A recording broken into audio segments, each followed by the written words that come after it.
Hi, welcome to English 102. I'm so glad you could be here. Well, as we continue our journey in learning how to write academically, there's just a few things for those that maybe are transfer students that weren't in the English 101 class, or for some of you that maybe just have kind of forgotten. I just want to want you to remember that you need to format your papers, make sure they're double spaced, 12-point font, Arial, Times New Roman, or Courier New. They're 1-inch margins all the way around, and that you stick with APA formatting as you go through this course. I should kind of make sure that you understand too, as you go into other courses, that you take these same standards with you. Some professors can often be very hard on whether or not you do APA formatting. So it's just kind of a general rule. Always have a cover sheet, always have a reference page, always double space. These are just standards that you should just kind of get used to doing and take them into all your courses as you move along. All right, the other thing is just to remind you, no plagiarism. Make sure you, everything you do is your own, and if you cite somebody else, that you actually cite that it was them and not just you. Make sure you sandwich your work, and that you only have up in a research paper, the most you can have is 25% that is not your own. But I say, even shoot for a little bit lower than that.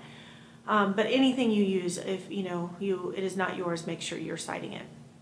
All right, so moving on, just writing academically, remembering that that's a formal tone, that it should be third person. There should never be a second person you or a your, even if it's a first person paper. Those are things you just need to remember. Get rid of those cliches and the slang and those sort of words that you wouldn't really use in a formal setting. Watch out for repetition. A lot of times, when you use repetition, it starts to make the reader stop. And one of the things I said in English 101 is that you never want your professor to stop reading. You want them to be so enamored in your paper that they just keep reading, and before you know it, they forgot to grade it. That's the ultimate goal. And so repetition kind of slows down that process. And so if you can avoid using the same word over and over. And I have people, they'll say, let's say they're writing about America. So they'll write Americans, Americans, Americans. And I'm like, well, you could use the word people, or natives, or patriots, whatever. You could use some other word that goes along with that. And so I say, get out the thesaurus. There's a great website called thesaurus.com where you can plug in a word and get different words for things. Sometimes just using a pronoun can help with that as well. But try to avoid that using repetition as much as possible. And so today the main thing I want to talk about just really quickly is audience and purpose when we're writing. So the first question you have to ask yourself is, who are they? Think about age for a second. If you have somebody who's a teenager, you're going to talk differently to them than you are somebody who's maybe over 50.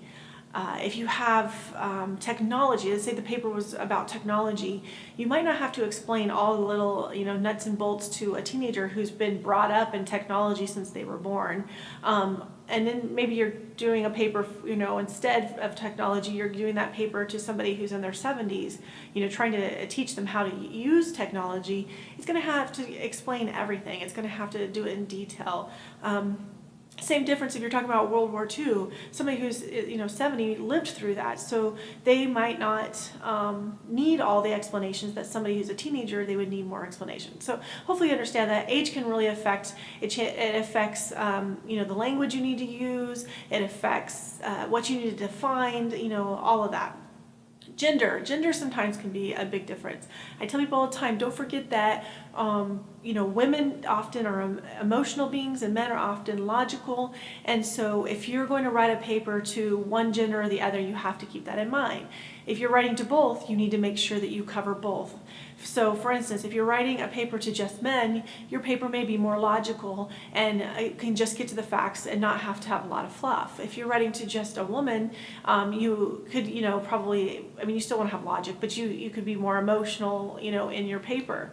If you're writing to both, you need to have both. You need to have, appeal to emotion, but you also need to have some logic. And so just keep that in mind because it can affect how your paper flows.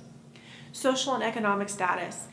Depending on where people are from and how much wealth they have and where they are in society can affect what they care about, what their needs are, they're not going to care about IRAs and if they can't even put food on their table. So that obviously is going to be a difference in how you address your audience as well. Religious and political beliefs, the two subjects you're never supposed to talk about, religion and politics. Well, when you do a paper and you're going to cover those, you have to come in a little differently than you might in another kind of paper. If you know that your audience is hostile, then you can't hit them over the head with your belief right up front. You have to kind of give them some facts and give them some stats before you really say what you're trying to say. Whereas if people are on the same page with you, you can come in full hedgehog, and really say it all. And then lastly, education. Obviously, if you are writing to someone who is very well educated, you don't have to explain as much. You might have bigger vocabulary, a little more intellectual in the way you state things. However, if you're writing for somebody who is, elementary level or a novice, a beginner, you have to define things more. You don't use as big words and that sort of thing. So all of this can affect things. And then you also have beginners, general, and specialist, and that affects your vocabulary as well. And then lastly is figuring out your purpose. Are you trying to show somebody, explain it, analyze it, evaluate, or are you actually trying to argue a point? So these are things that are going to affect how you write your paper. You need to know your purpose, you need to know your audience, and then from there you can launch into what it is that you need to do. Well, have a great week. I look forward to you doing really well in this course and talking to you again next week. God bless.